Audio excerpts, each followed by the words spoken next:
8 सितंबर 2017 को हरियाणा राज्य के गुरुग्राम में रेयान इंटरनेशनल पब्लिक स्कूल के 7 वर्षीय छात्र प्रद्युम्न ठाकुर को उसी स्कूल के वॉशरूम के बाहर गले में चाकू मारकर हत्या कर दी गई। एक 7 वर्ष के छोटे से बच्चे की हत्या होने के बाद यह खबर पूरे देश में फैल गई कि आखिरकार एक 7 साल के बच्चे से किसी की क्या दुश्मनी हो सकती है। क्या बच्चा माता पिता के दुश्मनी की भेंट चढ़ा या स्कूल मैनेजमेंट की गलती की वजह से उस बच्चे की हत्या हुई? तो चलिए आज की इस वीडियो में इन्हीं सारे सवालों के जवाब को ढूंढेंगे। 8 सितंबर 2017 को रोज की तरह प्रद्युम्न ठाकुर के पिता वरुण चंद्र ठाकुर अपने 7 वर्षीय बेटे और 11 वर्षीय बेटी विधि को गुरुग्राम के रेयान इंटरनेशनल पब्लिक स्कूल छोड़ने गए। दोनों बच्चे इसी स्कूल में पढ़ते थे। वरुण सेफ्टी की वजह से अपने बच्चों को स्कूल बस से नहीं भेजते थे, बल्कि खुद ही उन्हें छोड़ने के लिए जाते थे। और उस दिन भी वरुण ठाकुर अपने बच्चों को सुबह 7:55 स्कूल के गेट पर छोड़कर अपने घर चले गए। इसके बाद सुबह 8:08 पर कई छात्रों ने स्कूल स्टाफ को सूचित किया कि प्रद्युम्न घायल हो गया है, वह बाथरूम के बाहर गिरा हुआ है और उसके गले से खून बह रहा है। इसके बाद स्टाफ के सदस्यों ने एक school bus conductor Ashok Kumar को प्रद्युम्न को स्कूल के शिक्षकों में से किसी एक को कार में हॉस्पिटल ले जाने के लिए कहा और प्रद्युम्न को बादशाहपुर के एक नज़दीकी अस्पताल में ले जाया गया। उसके बाद वहां से उसे गुरुग्राम के आर्टेमिस अस्पताल में स्थानांतरित कर दिया गया, जहां पहुंचने पर उसे डॉक्टर ने डेथ डिक्लेयर कर दी। प्रद्युम्न के माता पिता वरुण और ज्योति ठाकुर को सुबह 8:15 पर सूचित किया गया, जिसके बाद वह सीधे अस्पताल गए जहां प्रद्युम्न को ले जाया गया था। इसके बाद वरुण और ज्योति ठाकुर ने ही हरियाणा पुलिस को इस घटना के बारे में सूचित किया और उसी दिन सुबह 11:30 बजे पुलिस स्कूल पहुंची। पुलिस ने वहां से खून से सनी हुई एक चाकू बरामद किया और पुलिस की फोरेंसिक टीम ने उस जगह की जांच की और उस जगह से उंगलियों के निशान सहित प्रूफ एकत्रित किए। स्कूल के बाथरूम के बाहर लगे सीसीटीवी में दिख रहा था कि प्रद्युम्न गिरने से पहले उसके गर्दन से खून बहते हुए वॉशरूम से बाहर निकलने का प्रयास कर रहा था।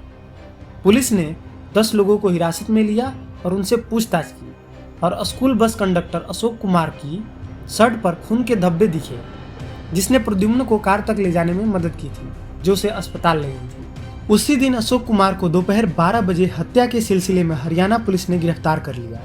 इसके बाद हरियाणा पुलिस के उपायुक्त सुमित कुमार ने एक थ्योरी दी, जिसमें बताया कि अशोक कुमार सुबह 7:50 पर स्कूल बस लेकर आया था और स्कूल के ग्राउंड फ्लोर पर स्थित टॉयलेट में गया था, जिसका इस्तेमाल आमतौर पर स्टाफ और छात्र करते हैं। पुलिस के अनुसार बस के टूल किट में जो चाकू रहता है, वह चाकू धोने के लिए शौचालय गया था।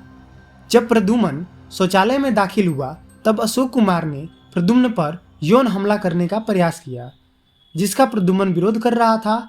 इसी विरोध में अशोक कुमार ने उसे चाकू से उसकी हत्या करने का प्रयास किया। इसके बाद प्रद्युम्न को वहीं घायल छोड़कर बाथरूम से बाहर निकल गया। इसके बाद पुलिस अधिकारियों ने यह भी आरोप लगाया कि हिरासत में रहते हुए अशोक कुमार ने हत्या की बात कबूल कर ली, लेकिन अशोक की गिरफ्तारी पर जनता में संदेह और चिंता थी। साथ ही साथ प्रद्युम्न के माता पिता को भी अविश्वास था कि पुलिस कंडक्टर को फंसा रही है, लेकिन पुलिस ने बताया कि उसके शर्ट पर खून के धब्बे लगे हुए थे, जबकि वह खून के धब्बे उस समय लगे थे जब अशोक उसे हॉस्पिटल ले जाने में मदद कर रहा था। यह हत्या पूरे देश में पूरे न्यूज चैनलों पर सबसे ट्रेंडिंग में चल रहा था, इसलिए पुलिस इसे जल्द से जल्द इस केस को सॉल्व करना चाहती थी। इधर अशोक कुमार ने सार्वजनिक रूप से कहा कि वह निर्दोष है, उसने हत्या नहीं की है। बाद में उसने कहा कि हिरासत में रहने के दौरान हरियाणा पुलिस ने उसे प्रताड़ित किया था। अशोक कुमार ने कहा कि हिरासत में रहते हुए उसे 2 दिनों तक भोजन नहीं दिया गया और बार बार पुलिस अधिकारी उसे थप्पड़ मार रहे थे, जिससे बचने के लिए पुलिस के आगे अपराध कबूल कर लिया था।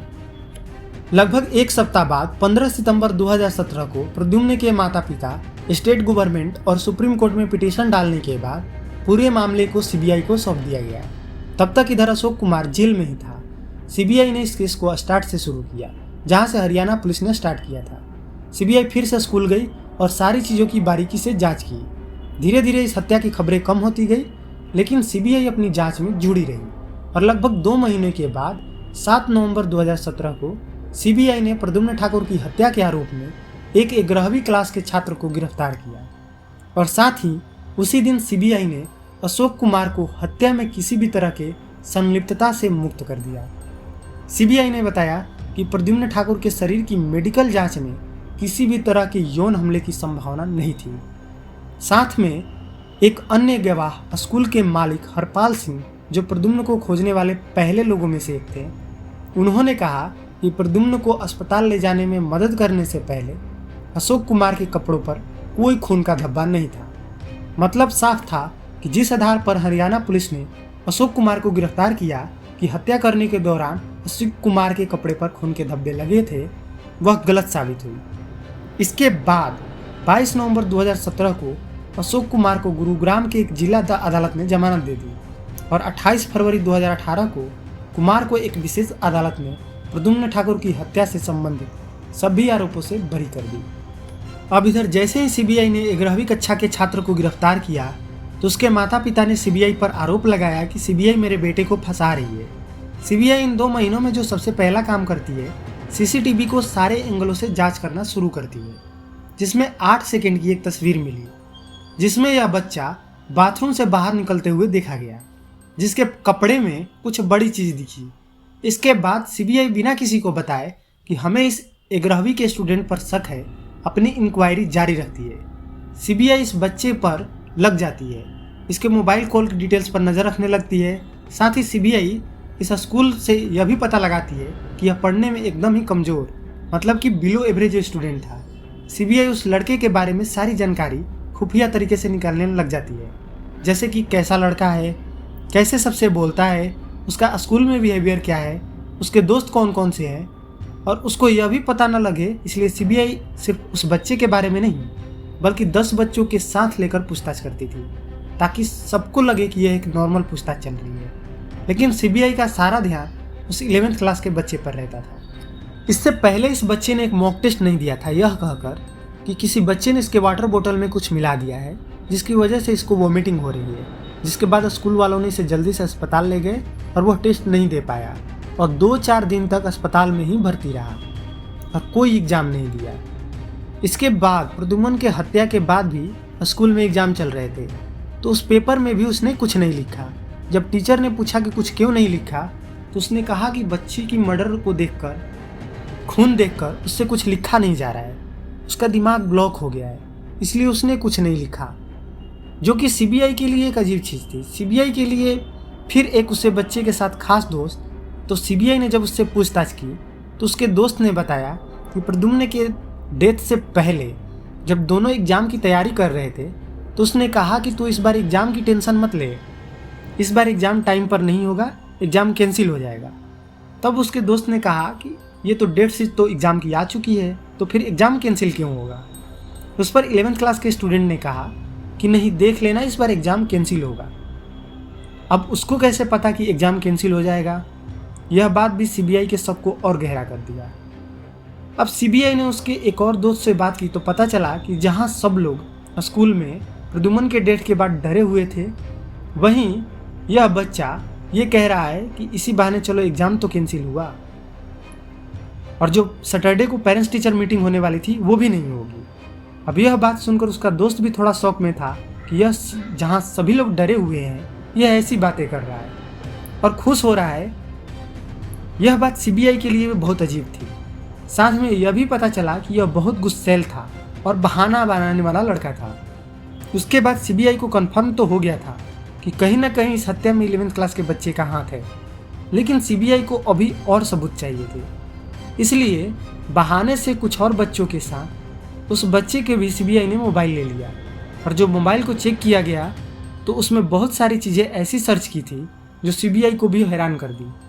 जैसे कि उसने प्रद्युम्न के डेथ से पहले सर्च किया था कि पॉइजन कैसे दिया जाता है, पॉइजन कैसे काम करता है, उससे कोई व्यक्ति कैसे मर सकता है, कहाँ मिलता है, और साथ ही प्रद्युम्न के डेथ के बाद उसने यह सर्च किया था कि फिंगरप्रिंट को कैसे मिटाया जाता है, या बिना चाकू पर फिंगरप्रिंट लाए किसी को कैसे मार सकते हैं, उंगलियों के निशान को कैसे मिटाया जाता है। यह सब सारे सबूत अब सीबीआई के लिए पर्याप्त था कि अब उससे खुलकर पूछताछ की जाए। इसके बाद सीबीआई उस 11th क्लास के लड़के को पूछताछ के लिए ले जाती है, लेकिन फिर रात तक उसे छोड़ देती है। दूसरे दिन भी यही होता है, लेकिन तीसरे दिन जब पूछताछ के लिए बुलाती है तो उसे रात को घर नहीं भेजती, उसे कस्टडी में रख लेती है। इसके बाद ये न्यूज पब्लिक हो जाती है और सभी लोगों को पता चल जाता है कि सीबीआई ने किसी 11th क्लास के लड़के को प्रद्युम्न ठाकुर के मर्डर केस में अरेस्ट कर लिया है। इसके बाद सीबीआई ने उस बच्चे से सख्ती से पूछताछ की और पूछताछ के दौरान ही उसने कबूल कर लिया कि उसी ने प्रद्युम्न ठाकुर को मारा है। जब सीबीआई ने पूछा कि क्यों मारा तो उस लड़के ने चौंकाने वाले जवाब दिए। उसने कहा कि उसकी एग्जाम की तैयारी बिल्कुल नहीं हुई थी और वह पढ़ने में भी कमज़ोर था और उसके माता पिता उसके नंबर देखते तो उस पर गुस्सा होते, उसको मार भी पड़ती। साथ में पेरेंट्स टीचर मीटिंग भी थी। उसको कुछ समय चाहिए था कि कुछ दिनों के लिए एग्ज़ाम और पेरेंट्स टीचर मीटिंग टल जाए, क्योंकि अगर पेरेंट्स टीचर मीटिंग होती तो टीचर उसकी सारी हरकतों के बारे में उसके माता पिता को बता देते, जिसकी वजह से वह डर रहा था। इस एग्ज़ाम और पेरेंट्स टीचर मीटिंग को टालने के लिए उसके दिमाग में पहला आइडिया यह था कि स्कूल कुछ दिनों के लिए बंद हो जाए या पेरेंट्स टीचर मीटिंग ना हो। फिर उसने सोचा कि स्कूल में अगर किसी बच्चे की डेथ हो जाती है या मर्डर हो जाता है तो स्कूल ठीक ठाक दिनों के लिए बंद हो जाएगी या कभी खुलेगी भी नहीं। स्कूल को ताला लग जाएगा, छुट्टी हो जाएगी और एग्ज़ाम भी नहीं होगा। फिर उसने तय कर लिया कि किसी लड़के को मारना है। चूँकि लड़का अभी नाबालिग था, उसकी एज 18 साल से कम थी, तो सीबीआई यह जानने की कोशिश कर रही थी कि इस बच्चे पर बालिग का केस चलाया जाए या नाबालिग का। तो जिस तरह इसके स्कूल में व्यवहार थे, जिस तरह का यह लड़का था और जितना इसका दिमाग तेज चलता था, इन सब को देखते हुए सीबीआई ने कोर्ट को रिकमेंड किया कि इस पर एक अडल्ट के अनुसार केस चलाया जाए। इसके बाद कोर्ट ने एक जुवेनाइल जस्टिस बोर्ड बनाया और उनको रिपोर्ट तैयार करने के लिए कहा इस बच्चे पर नाबालिग मानकर केस चलाया जाए कि एडल्ट मानकर केस चलाया जाए, जो आईपीसी की धाराएं होती हैं लगेगी कि नहीं लगेगी। जिसके बाद कुछ दिनों बाद जस्टिस जुवेनाइल बोर्ड ने अपना रिपोर्ट सबमिट किया, जिसमें बताया कि यह जिस प्रकार का बच्चा है, जिस प्रकार का माइंडसेट रखता है, इस बच्चे का माइंडसेट क्रिमिनल माइंडसेट है। इसकी मानसिक और शारीरिक स्थिति का मूल्यांकन करने के बाद जुवेनाइल जस्टिस बोर्ड ने 20 दिसंबर 2017 को घोषणा की कि उसके साथ एक अडल्ट की तरह व्यवहार किया जाए और अदालत में नियमित सुनवाई हो। जुवेनाइल जस्टिस बोर्ड ने यह भी बताया कि बच्चा अपनी कृत्यों के परिणामों को समझने के लिए पर्याप्त क्षमता रखता है। साथ में उस बच्ची की आचरण और व्यवहार आक्रामक था, इसलिए उस पर एक अडल्ट की तरह मुकदमा चलाया जाए। इसके बाद उस बच्चे को बाल सुधार गृह फरीदाबाद में भेज दिया गया। लेकिन यह तो एक बात हुई। दूसरी बात यह हुई कि अशोक कुमार, जो बस का कंडक्टर था, वह बिना गलती के लगभग 2.5 से 3 महीने तक जेल में रहा। इसके बाद मानवाधिकार आयोग ने हरियाणा पुलिस को अशोक कुमार को मुआवजा देने का आदेश दिया। साथ में अशोक कुमार ने पुलिस अधिकारियों के खिलाफ कानूनी कार्रवाई करने की भी मांग की। जनवरी 2021 में गुरुग्राम पुलिस के 4 पुलिस अधिकारियों पर सीबीआई द्वारा अशोक कुमार को फंसाने का आरोप लगाया गया। साथ में दस्तावेज में हेराफेरी कर अशोक कुमार को प्रताड़ित करने का भी अपराध शामिल था। साथ में रियान इंटरनेशनल पब्लिक स्कूल के स्टाफ पर लापरवाही करने का आरोप लगा, क्योंकि स्कूल में बहुत सारे सीसीटीवी बंद पड़े थे।